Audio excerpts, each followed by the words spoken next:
Australia India கடையில் 5th and final test match நடக்க போது அதோட ஃபேண்டசி ப்ரிவ்யூ பார்க்க போகிறோம். இந்த சீரீஸோட ஆரம்பத்தில் இந்தியா ஸ்ட்ராங்கான டீமு, கண்டிப்பாக ஆஸ்திரேலியாவை காலி பண்ணிடுவாங்க அப்படின்னுலாம் யோசிக்கவே இல்லை. ஆஸ்திரேலியா இந்தியாவை கண்டிப்பாக செஞ்சு தான் அனுப்புவாங்கன்னு தான் யோசித்தோம். அதுக்கு காரணம் இந்தியா நியூசிலாந்துக்கு எகென்ஸ்டாக ஹோமில் பயங்கர அடி வாங்கினாங்க, ஒயிட் வாஷ் ஆனாங்க. இது வரலாறு காணாத தோல்வி அப்படின்ற அந்த இடத்துல இருந்தாங்க. இந்தியாவுக்கு WTC வாய்ப்பு இல்லவே இல்லை அப்படின்னு நினச்சி தான் போனோம். முதல் போட்டி பேர்த்தில் வேறு, ஆஸ்திரேலியா பேர்த்தில் தோத்துதே கிடையாது, தொடர்ந்த வெற்றிகளை மட்டுமே வச்சுருக்காங்க. இந்தியா எப்படி போய் விளையாடும் அப்படின்னு யோசிக்கிற இடத்துல அதே மாதிரி தான் ஆரம்பத்தில் இந்தியாவோட சரிவு இருந்தது. திருப்பி பதிலடி கொடுக்கும் விதமாக இந்தியன் ஃபாஸ்ட் பவுலர்ஸ் வேறு லெவல் பண்ணாங்க. அந்த போட்டியில் மிகப்பெரிய வெற்றி, வரலாற்று சிறப்புமிக்க வெற்றியாக இந்தியா அடைஞ்சிது. அதுக்கப்புறம் இந்தியா கண்டிப்பாக உள்ளே வந்துடுவாங்க, இந்த மாதிரி ப்ராக்டிஸ் பண்ணியிருக்கிறதுனால தான் நியூசிலாந்துக்கு எகென்ஸ்டாக ஸ்பின்னர்ஸ் ஆடலை அப்படிங்கிற மாதிரிலாம் ஒரு தாட் வந்துச்சு. இந்தியா கண்டிப்பாக ஆஸ்திரேலியாவை காலி பண்ணுவாங்க அப்படின்னு யோசிக்கிற இடத்துல அடுத்தடுத்த போட்டிகளில் பயங்கர சரிவு, ட்ராப் பண்ணாவே போதும் அப்படிங்கிற அந்த நிலமை ஒரு சில இடங்கள்ல இருந்தது. அந்த இடத்துல போன போட்டியில் ட்ராப் பண்ணிட முடியும் அப்படின்னா கூட நாங்கள் விட்டு கொடுத்துருவோம் அப்படிங்கிற ரேஞ்சில் இந்தியாவோட கேம் இருந்தது. ரொம்பவே ஸ்மாரான கிரிக்கெட் விளையாண்டுட்டு இருக்காங்க. ஆஸ்திரேலியாவோட ஸ்ட்ராங்கான எழுச்சி அடுத்தடுத்த போட்டிகளில் இருந்துக்கிட்டு இருக்குது. இந்த போட்டியில் என்ன பண்ண போகிறாங்க, WTC அப்படிங்கிற ஒரு விஷயத்தை பற்றி யோசிக்கவே தேவையில்லைங்கிற மாதிரி தான் இப்போதைக்கு இந்தியாவுக்கு இன்ஃபேவராக போய்கிட்டு இருக்கு. அட்லீஸ்ட் இந்த சீரியஸை ட்ரா பண்ண முடியுமா? ஏற்கனவே 2-1 அப்படின்னு ஆஸ்திரேலியா முன்னிலையில் இருக்கிற இடத்துல இந்த போட்டியை ஜெயிச்சு இந்தியா 2-2 அப்படின்னு சமன் பண்ணுவாங்களா அப்படிங்கிற அந்த கேள்வி தான் இருக்குது. மழையெல்லாம் இல்லை, அந்த வகையில் இந்த போட்டியோட ரிசல்ட் கிடைக்கும்னு எதிர்பார்க்கலாம். ஜனவரி 3லேருந்து 7 வரைக்கும் 10:30 AM அவங்களோட டைம், நம்மளோட டைம் 5 AM மேட்ச் ஸ்டார்ட் ஆகுது. சிட்னி கிரிக்கெட் கிரவுண்ட் சிட்னியில் தான் இந்த போட்டி. சிட்னி அப்படின்னு பார்த்தா ஆஸ்திரேலியாவில் செகண்ட் ஹையஸ்ட் டெஸ்ட் கிரிக்கெட் அப்படிங்கிற மாதிரி இங்கே நம்பர்ஸ் இருக்கும். 112 போட்டி இங்கே நடந்திருக்கு. அதில் 187 செஞ்சுரி, அதில் 155 5+ விக்கெட் அப்படிங்கிற நம்பர்ஸ் இருக்குது. இதில் சில ஆஸ்திரேலியன் ப்ளஸ் கரண்ட் பிளேயர்ஸு செம்ம ஃபார்மில் அவுட்புட் கொடுத்துருக்காங்க. அதெல்லாம் நம்ம பின்னாடி பேசுவோம். இந்த பர்டிகுலர் கிரவுண்டில் ஹையஸ்ட் ஸ்கோரு இந்தியாவுக்கு எகென்ஸ்டாக தான் ரெஜிஸ்டர் ஆகிருக்கு. அதே நேரத்தில் highest individual score Michael Clarke against India தான் அடிச்சிருக்காரு. ஸோ அந்த பேஸில் இந்தியா அடி வாங்கியிருக்கு அப்படின்னு சொல்லலாம். MSC Cricket 11 அப்படின்னு சர்ச் பண்ணி டெலகிராமில் ஜாயின் பண்ணிக்கோங்க. குழப்பம் இருந்ததுன்னா டாப் கமர லிங்க் இருக்குது, கிளிக் பண்ணி ஜாயின் பண்ணிக்கோங்க. Real 11 GST கிடையாது, TDS கிடையாது, அந்த வகையில் பெஸ்ட்டு. வித்ரா சார்ஜ் கிடையாது, அங்கேயுமே பெஸ்ட்டு. என்ட்ரி ஃபீ லோவாக இருக்கும், ப்ரைஸ் மணி டீசெண்டாக இருக்கும், அந்த வகையிலே ரொம்பவே பெஸ்ட்டு. Real 11 இன்ஸ்டால் பண்ணலைன்னா டாப் கமெண்டில் லிங்க் இருக்குது, கிளிக் பண்ணி இன்ஸ்டால் பண்ணி என்னோடய ரெஃபரல் கூட பயன்படுத்த மறக்காதீங்க. இந்தியா பாசிபிளாக அதே 11ஓட போவாங்களா? ஆஸ்திரேலியாலாம் மாற்றம் செஞ்சுருக்காங்க. இந்தியாவில் அந்த மாற்றம் நடக்குமா? KL ராகுல நம்பர் 3 அனுப்பிட்டு ரோஹித் சர்மா ஓப்பன் பண்ணார். அப்படி பார்க்குறப்ப பருத்திமூட்டை கிரவுண்ட்லேயே இருந்திருக்கலாமோ அப்படிங்கிற மாதிரி தான் ஒரு சிந்தனை வந்துச்சு. KL ராகுல் ஓப்பன் பண்ணும்போது டீசெண்டாக தான் இருந்தார். 1 டவுன் போன போட்டியில் டவுன் ஆனதை பார்த்தோம். ஆனால் எந்த இடத்துலையும் அவர் சிறப்பாக விளையாடுவார் அப்படிங்கிறது தான் இது வரைக்கும் நம்ம பார்த்த ஒரு விஷயம். Anyway Rohit Sharma discomfort feel பண்ணார், மிடில் ஆர்டரில் ஓப்பன் பண்ணணும்னு பண்ணார், ஆனால் சிறப்பாக இல்லை அப்படிங்கிறது தான் இப்போ பார்க்குற ஒரு விஷயம். இந்தியாவில் ஓரளவுக்கு ஓப்பன் பண்ணி பெட்டர் சக்ஸஸ் கொடுத்துருக்கலாம். பட் ஆஸ்திரேலியன் கண்டிஷனில் மிடில் ஆர்டர் பேட்டிங் நல்லா இருக்கும். ரோஹித் சர்மாவுக்கு அப்படி ஒரு வாய்ப்பு கிடச்சி அவர் மறுபடியும் ஓப்பன் பண்ணி சொதப்பிட்டார் அப்படிங்கிற ஃபீல் தான் இருக்குது. மிடில் விளையாடலன்னா கண்டிப்பாக ஓப்பனிங்கில் விளையாடுறது அவ்வளோ ஈஸி கிடையாது. நியூ பாலில் விளையாண்டு ப்ராக்டிஸ் பண்ணதால அந்த இடத்துக்கு போகலான்னு நினச்சாரு, அந்த இடத்தும் டவுனாக தான் இருந்தது. பார்க்கலாம். KL ராகுல் டீசன்ட் பிளேயர், நல்லா விளையாண்டுட்டு இருக்காரு. போன போட்டியை தவிர்த்துன்னு பார்க்கும்போது டெஃபினட்டாக அவரோட பேட்டிங் நல்லா இருந்ததுன்னு தான் சொல்லணும். விராட் கோலி, ரோஹித் சர்மா 2 சீனியர் பிளேயர்ஸு இங்கே நமக்கு அதிர்ச்சியை கொடுத்துருக்காங்கன்னு தான் சொல்லணும். தொடர்ந்த ஃபெயிலியர் கிட்டத்தட்ட 4-5 இயர்ஸாக விராட் கோலியோட டெஸ்ட் கிரிக்கெட் டவுன் ஆகிருக்கிறத பார்த்தோம். ரோஹித் சர்மா ஒரு சில போட்டிகளில் சைன் ஆனால் கூட அவருமே கன்சிஸ்டண்ட்டை ஷோ பண்ணுறதில்ல அப்படிங்கிறது தான் இப்போ பார்த்துட்ருக்க ஒரு விஷயமா இருக்குது. ஜெய்ஸ்வால் யங்ஸ்டர் போராடுறார் இந்த இடத்துல, அதுக்கு கண்டிப்பாக பாராட்டு தெரிவிக்கணும். KL ராகுலோட போராட்டம் இருக்குது. ரிசர்வ் பண்ணிட்டு ஓகே, பட் ஸ்டில் ஒரு சில விஷயங்கள் அவர் கன்சிடர் பண்ண வேண்டியது இருக்குது. ஸ்டில் ஏர்லி டேஸ் அவரோட கேமை பொறுத்த வரைக்கும் நான் நினைக்கிறேன் இன்னும் கொஞ்சம் பெட்டராக ஸ்டே பண்ணுறதுக்கு யோசிக்கலாம். அவரோட கேம் ஆடுறது நேச்சுரல் கேம் அப்படிங்கிறது இருக்குது. நான் அதில் வந்து மாற்றுக்கிறது நேச்சுரல் கேமை தான் விளையாடணும், மாற்றுக்கிறது சொல்ல போகிறதில்ல. பட் ஒரு டீமை சேவ் பண்ணணும் அப்படிங்கும்போது அதெல்லாம் ஆஃப் பண்ணிவிட்டு சென்சிபிளாக விளையாடணும். அந்த சென்சிபிள் திங் போன போட்டியில் ரிசர்வ் பண்ணிட்டு இல்லை. அதனால தான் இந்தியா தோத்தாங்கன்னே சொல்லலாம். அவரோட கேம் நல்லா இருந்தது, அந்த இடத்துல நல்ல பார்ட்னர்ஷிப் போய்கிட்டு இருக்குங்கும்போது எதுக்கு அந்த மாதிரி கஷ்டமான ஷாட்ஸ் ஆடணும்? அதே நேரத்தில் எம்சிஜியில் வந்து 6 அடிக்க ட்ரை பண்ணுறது வந்து எவ்வளோ பெரிய முட்டாள்தனம் அப்படிங்கிறத நம்ம அங்கே பார்த்தோம். ஸோ அதனால தான் கேமும் தோற்றுது. ஒரு செஷனில் கேமை விட்டோம் அப்படின்னு தான் சொல்லணும். ஓவராலாக அந்த போட்டியை பொறுத்த வரைக்கும் நல்லா விளாண்டாங்களா இந்தியா, இல்லை மோசமாக விளாண்டாங்களா அப்படின்னு கேள்வி கேட்டால் கண்டிப்பாக டாஸ் வின் பண்ணதுக்கப்புறம் அந்த மாதிரி கேம் கொடுத்தது சூப்பர்னு தான் சொல்லணும். டெஃபினட்டாக நல்லா விளாண்டாங்க. ஓரளவுக்கு ஃபர்ஸ்ட் இன்னிங்ஸ்லேயும் ஸ்கோர் பண்ணாங்க, செகண்ட் இன்னிங்ஸில் அவ்வளோ ஸ்டெபிலிட்டி கொடுத்தாங்க. ட்ராப் பண்ணியிருக்கலாம், ஏன்னா பேட் ஃபர்ஸ்ட் பண்ணுற டீமுக்கு தான் அந்த பர்டிகுலர் ட்ராக்கை பொறுத்த வரைக்கும் சக்ஸஸ் கொடுக்குங்கிறப்ப சூப்பர்னு தான் சொல்லணும். பட் கடைசி செஷனை சொதப்பிட்டாங்க, டக்குன்னு விக்கெட்ஸை விட்டுட்டாங்க. ரிசர்வ் பண்ணிட்டு செட்டில் ஆனதுக்கப்புறம் அந்த ஒரு ஷாட் ஆனது டெஃபினட்டாக தப்பான ஒரு விஷயம். நீங்கள் என்ன நினைக்கிறீங்க சொல்லுங்கள்? அவரோட நேச்சுரல் கேம்லேயே போகணுமா, இல்லை இந்த மாதிரி சுச்சுவேஷனுக்கு தகுந்த மாதிரி ஆடணுமா? ஏன்னா சில நேரத்தில் இதில் ஒரு குழப்பம் வந்துடும் நம்ம சொல்லும்போது. அவரோட நேச்சுரல் கேம் அதுதானே ப்ளே பண்ணணும். அப்போ அதை ப்ளே பண்ணும்போது பாராட்டுறீங்க, ப்ளே பண்ணி அவுட் ஆகிறது அப்படிங்கிறது நடக்கிற விஷயம் தானேன்னு கூட சிலருக்கு கருத்து இருக்கலாம். சொல்லுங்கள். அண்ட் ஜடேஜா பொறுத்த வரைக்கும் டீசெண்டான ஹிட்டிங் வச்சுருக்காரு. கண்டிப்பாக வந்து இவருமே அந்த இடத்த விட்டு வெளியில் வராருங்கிற ஃபீல் தான் இருக்குது. பவுலிங்கில் இன்னும் கொஞ்சம் பெட்டர் பண்ணலாம். வாசி நல்லா பண்ணுறாரு. ரோஹித் சர்மா கேப்டன்சியில் இந்த ஒரு இடம் டவுட்டை க்ரியேட் பண்ண ஒரு இடம். தொடர்ந்து ஜடேஜாவுக்கு பவுலிங் கொடுக்குற மாதிரி வாஷிக்கு ஏன் கொடுக்கல? ஒரு பாயிண்டில் பேசராக வீசிட்டு இருக்காங்க. இந்த டைம் மேனேஜ் பண்ணுறதுக்கு குயிக்காக போட வைக்கிறதுக்கு மட்டும் ஜடேஜாவை பயன்படுத்துகிறாரோ அப்படிங்கிற ஃபீல் இருந்தது. வாசியை பொறுத்த வரைக்கும் வீசியிருக்கலாம் அப்படிங்கிற ஃபீல் தான். ஏன்னா லெஃப்ட் ஹேண்டர்ஸ் இருக்கும்போது வாசியை கொஞ்சம் பயன்படுத்தியிருக்கலாம். அட்லீஸ்ட் மேட்சை பேஸில் ஒரு முயற்சி. ஸோ அது மாதிரி நிறைய விஷயங்களை மிஸ் பண்ணிட்ட ஃபீலும் இருக்குது. ஒரு இடத்துல கிவ் அப் பண்ணிட்டார் அப்படிங்கிற ஃபீலும் ரோஹித் சர்மா மேலே போன போட்டியை பொறுத்த வரைக்கும் தோணுச்சு. ஏன்னா ஜென்ரலாக அப்படி ஒரு விஷயம் இருக்காது, ரொம்ப குறைவாக இருக்கும் அவர்கிட்ட மிஸ்டேக்ஸுங்கிறது. ஸோ அந்த இடத்துல வாசியை பவுல் பண்ண வைக்காமல் இருந்தது டவுனாக நான் ஃபீல் பண்ணுறேன். நிதிஷ் ரெட்டி சூப்பராக விளையாண்டார் போன போட்டியில் ஒரு ப்ரூவ். ஸோ ஒரு பாயிண்டில் கில்லு எடுத்துட்டு நிதிஷ் ரெட்டி வெளியில் வச்சிருக்கலாமே, 2 ஸ்பின்னர் தேவைன்னா அப்படி ஒரு விஷயத்த பண்ணலாமே அப்படிங்கிற அந்த இடமும் இருந்தது. பட் நிதிஷ் ரெட்டி அடிஷ்னலாக சின்ன பவுலிங் ஆப்ஷனாக இருப்பார். ஸோ அந்த பேஸில் தான் கில்லை வெளியில் வச்சாங்க.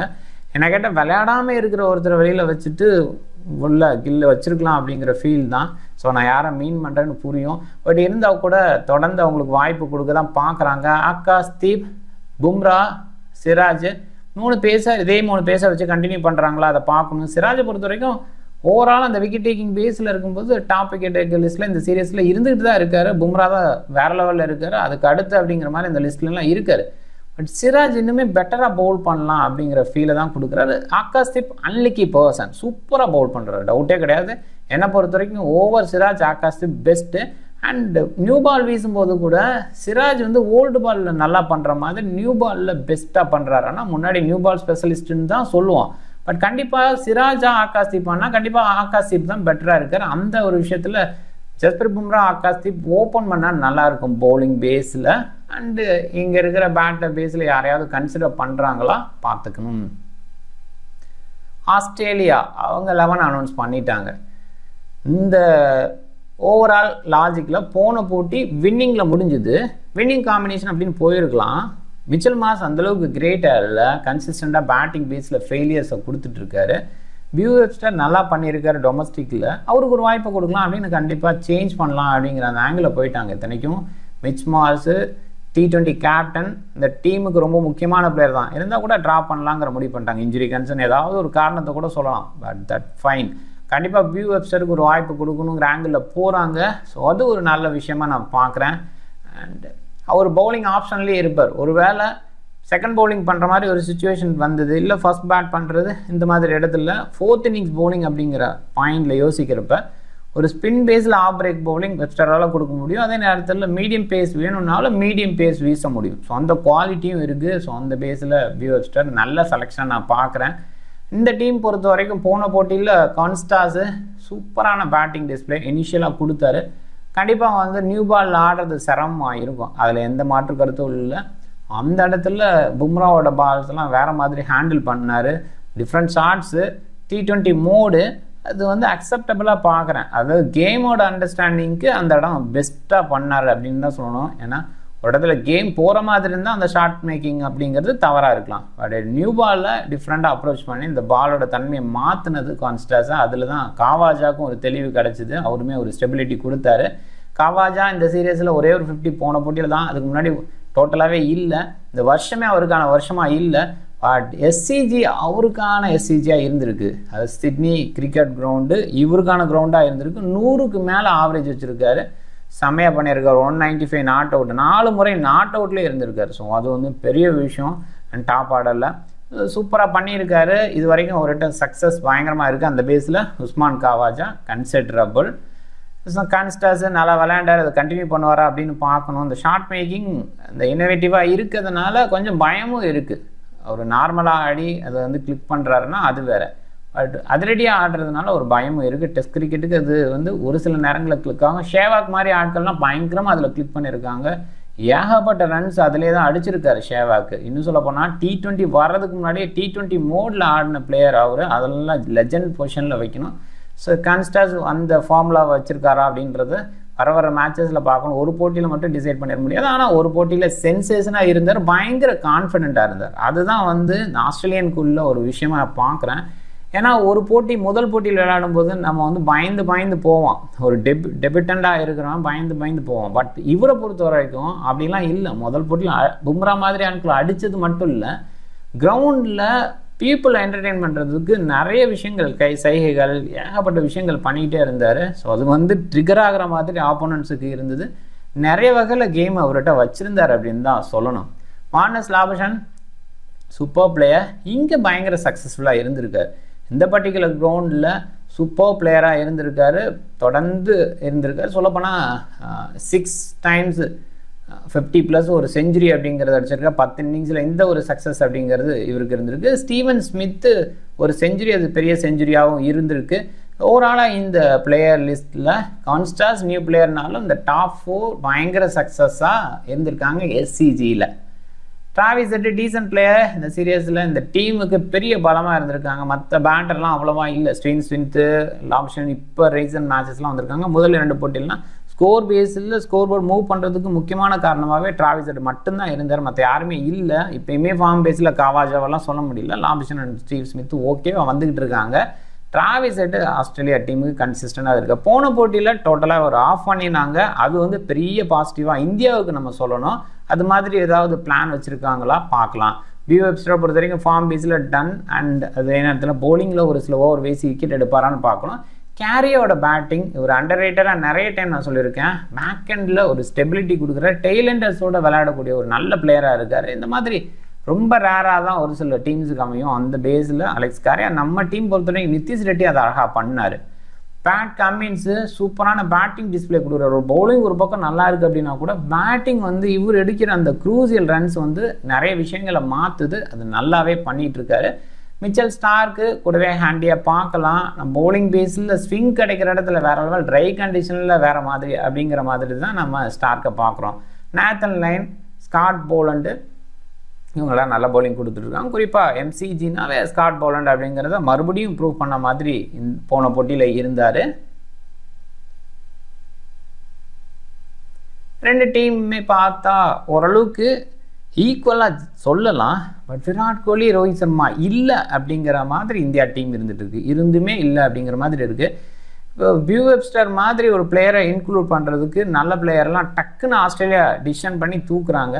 இந்தியா அந்த மாதிரி டிசிஷன் எடுக்க மாட்டாங்கிற மாதிரி நான் ஃபீல் பண்ணுறேன். உங்களோட ஃபீல் என்ன இருக்குன்னு கமெண்ட்டில் சொல்லுங்கள். ஏன்னா விராட் கோலி, ரோஹித் சர்மா கூட கடந்த வருடங்களில் ஒரு சில போட்டிகளில் நல்லா பண்ணியிருக்கேன் இந்தியன் கண்டிஷனில் விராட் கோலி கொஞ்சம் டவுனாகவும் இருப்பார். ஜென்ரலாக இந்தியன் கண்டிஷனை எடுத்து வெளில வந்தால் சில கண்டிஷனில் ரொம்பவே சூப்பராக பண்ணுவார். பட் டெஸ்ட் கிரிக்கெட்டில் கடந்த 5 வருஷமாக ஒரு 3 செஞ்சுரி தான் அடிச்சிருக்காரு. கிட்டத்தட்ட 40 போட்டி பக்கமாக விளையாண்டாச்சு. அப்படிங்கும்போது தொடர்ந்து வச்சுருக்கிறது சரியான ஒரு முறையா அப்படின்னு தெரியல. ஏன்னா யங்ஸ்டர்ஸ் நிறைய பேர் வெயிட் பண்ணிகிட்டு இருக்காங்க. விராட் கோலி அவரோட ஷார்ட் மேக்கிங் இது எல்லாமே கிரேட் தான், அதில் எந்த மாற்று கருத்தும் இல்லை. பட் தொடர்ந்து இப்படி வாய்ப்பு ரிட்டையர்மெண்ட்டை பற்றி நிறைய பேர் பேச ஆரம்பிச்சிட்டாங்க. அதில் அஸ்வின் டக்குன்னு ரிட்டையர் ஆகும்போது அந்த டைம் பேசும்போது கூட விராட் கோலி ஒருவேளை ரிட்டையர் ஆவாரோ அப்படிங்கிற மாதிரி தான் எனக்கு தோணுச்சு. எனிவே பார்க்கலாம். And Bumrah, Travis Head, Pat கமின்ஸை தான் நிறைய பேர் கேப்டனாக ட்ரை பண்ணியிருக்காங்க. பும்ரா ஆப்வியஸாக இந்த சீரியஸோட ஹையஸ்ட் விக்கெட் டேக்கர், யாருமே பக்கத்தில் கூட கிடையாது. அண்ட் இன்னொரு பக்கமாக ஒரு ஹையாக எடுக்கிறதுக்கு காரணம்னா மற்ற பவுலர்ஸ் நம்ம சைடு கிரேட்டாக இல்லை. 10 விக்கெட்டும் ஆஸ்திரேலியா விடுது அப்படிங்கும்போது இப்போ பும்ரா மட்டும்தான் எடுக்கிறார் அப்படிங்கிற மாதிரி இருக்குது. ஸோ ஒரு பக்கம் சிராஜ் கூட குறைவாக இருக்கார், பரவாயில்ல. And Pat Cummins batting bowling ரெண்டுலேயுமே இம்ப்ரூவ் பண்ணி ஷோ பண்ணுறாரு. டிராவிஸ் ஹெட்டுக்கு பிளான் இருக்குமா அதை பார்க்கணும். Jaiswal, Labuschagne and Smith considerable. ஆப்வியஸாக லாபுஷன் ஓரளவுக்கு டச்சில் இருக்கார், கொஞ்சம் ஸ்டெபிலிட்டி கொடுக்க பார்க்குறாரு. ஸ்மித்துக்கு இந்த இனிஷியலாக அவுட் அப்படிங்கிற ஒரு விஷயம் மட்டும்தான் அந்த இடத்துல ஸ்டடி பண்ணிவிட்டு அப்புறம் இன்னிங்ஸை பில்ட் பண்ணிடுறாரு. Virat Kohli, காவாஜா, Konstas and Webster இவங்களெல்லாம் பிக் டேஸில் குறைவாக பிக் பண்ணியிருக்காங்க. விராட் கோலி ஜிஎல் பிக்லையா, ஸோ அந்த அளவுக்கு பீப்புள் அவர் மேலே நம்பிக்கை குறைச்சிட்டாங்க அப்படின்றத நான் பார்க்குறேன். லாபுஷன் அண்ட் ஸ்மித்தை கேப்டனாக ட்ரை பண்ணுங்கள். சேஸ் பண்ணுவாங்களா ஆஸ்திரேலியா டாஸ் வின் பண்ணா? ஸோ பார்க்கணும். அண்ட் இந்தியாவை டவுன் பண்ணிவிட்டு நம்ம கொஞ்சம் ஸ்கோர் பண்ணலாம் அப்படிங்கிற ஆங்கிள் யோசிக்கலாம். ஃபர்ஸ்ட் டே கொஞ்சம் இனிஷியலாக ஸ்ட்ரகிள் ஆகலாம், பட் மோஸ்ட் ப்ராபப்ளி நல்ல பேட்டிங் ட்ராக்காக இருக்கும். நிறைய பேட்டர்ஸை கவர் பண்ணி டீம் செட் பண்ணுற மாதிரி இருக்கும்னு நினைக்கிறேன். ஸ்கோர் ஹையாக வர்றதுக்கான வாய்ப்பு இருக்குது. ஃபர்ஸ்ட் இன்னிங்ஸு ஆவரேஜ் 112 போட்டி அப்படின்னா கூட அந்த ஆவரேஜ் 320 அப்படிங்கிற அந்த ரேஞ்சில் இருக்குது. ஸோ ஓரளவுக்கு ஹை ஸ்கோரிங் அப்படிங்கிற மாதிரி இன்னிங்ஸ் ஃபர்ஸ்ட் ரெண்டில் கொஞ்சம் எதிர்பார்க்கலாம். இன்னும் சொல்ல போனால் செகண்ட் தேர்ட் இன்னிங்ஸில் கொஞ்சம் ஹை ஸ்கோரிங் இருக்கலாம் அப்படிங்கிற மாதிரி தோணுது. டீம் பாருங்கள், ஜெய்ஸ்வாலை கேப்டனாக போட்டிருக்கேன், லாபுஷன் வைஸ் கேப்டனாக போட்டிருக்கேன். ஆப்வியஸாக காவாஜா, ஸ்மித் இங்கே பயங்கர ரெக்கார்ட்ஸை வச்சுருக்காங்க. காவாஜாவோட அந்த நம்பர்லாம் பயங்கரமாக இருக்குது. லாபுஷனும் ஓரளவுக்கு டீசெண்டாக விளையாடுறாரு. ஹெட்டு ஓகே, சில நேரங்களில் பவுலிங் பேஸில் கன்சிடரபிளாக இருக்கும். வெப்ஸ்டர் கூட அந்த இடத்துல டீசெண்டாக யோசிக்கலாம். பட் எந்த அளவுக்கு கமின்ஸ் வெப்ஸ்டரை பவுலிங் டேஸில் பயன்படுத்துவாருங்கிற கேள்வி. பட் பேக்கனில் வந்து ஸ்கோர் பண்ணலாம். மாஸ் இருக்க இடத்துல கொஞ்சம் மாஸ் டவுனாக இருந்த இடத்துல அந்த டீமுக்கு அப் பண்ணுற மாதிரி வெப்ஸ்டரும் ஆட் ஆகிறனால ஆஸ்திரேலியாக்கான அந்த வின்னிங் பாசிபிலிட்டி அதிகமாக இருக்குது. WTCக்கு இவங்க குவாலிஃபை ஆயிடுவாங்களோ இந்த போட்டியில் ஜெயிச்சு அப்படிங்கிற அந்த ஒரு ஃபீலும் இருக்குது. எனிவே இந்தியாவுக்கு டாஸ் ஃபேவர் பண்ணுமா அதை பார்க்கணும். டாஸ் ஃபேவர் பண்ணும்போது கூட பெரிய அளவில் அந்த இம்பேக்ட் இந்த பர்டிகுலர் கிரவுண்டில் ஏற்படுத்த முடியுமா அப்படிங்கிறது கேள்வி தான். அண்ட் ட்ராக் இனிஷியலாக ஏதாவது ஸ்விங் கிடைக்குதா, அதை எதுவும் பயன்படுத்தி அந்த ஒரு விஷயம் வந்து இந்தியாவுக்கு ஃபேவராக போகுமா, இது மாதிரி விஷயங்கள். அண்ட் முக்கியமாக போன போட்டியில் செகண்ட் இன்னிங்ஸில் ஆஸ்திரேலியாவோட பேட் பண்ணும்போது இந்தியாவோட பவுலிங் நல்லா இருந்தால் கூட சில நோ பால்ஸு, சில கேட்ச் ட்ராப்பு, குறிப்பாக ஜெய்ஸ்வாலோட அந்த கேட்ச் ட்ராப்லாம் அன்அக்செப்டபுளாக இருந்தது, ரொம்பவே மோசமாக இருந்தது. அதெல்லாமே சரி பண்ணி இந்தியா வரணும். ஸோ பயங்கரமாக வார்ன் பண்ணியெல்லாம் பேசியிருக்காரு கௌதம் கம்பீர். அந்த ஒரு விஷயமும் இங்கே ரெஜிஸ்டர் பண்ணுறதா இருக்குது. பார்க்கலாம் இன்றைக்கி எப்படி போகும், ஸோ இந்த போட்டி எப்படி போகும் அப்படின்றது எதிர்பார்க்குற ஒரு விஷயமா இருக்குது. உங்களோட கமெண்ட்டை கீழே சொல்லுங்கள். இந்தியா அந்த போட்டியில் ஜெயிப்பாங்களா, சீரியஸ் சமனாகுமா, இல்லை ஆஸ்திரேலியா ஜெயிப்பாங்களா? ஸோ அந்த வகையில் பாருங்கள். நீங்கள் டிஃப்ரெண்ட் டீமை ட்ரை பண்ணுங்கள். இந்த வீடியோ பிடிச்சிருந்தா லைக் பண்ணுங்கள், உங்கள் ஃப்ரெண்ட்ஸுங்களுக்கு ஷேர் பண்ணுங்கள். சேனலை சப்ஸ்கிரைப் பண்ண மறக்காதீங்க. மிக்க நன்றி.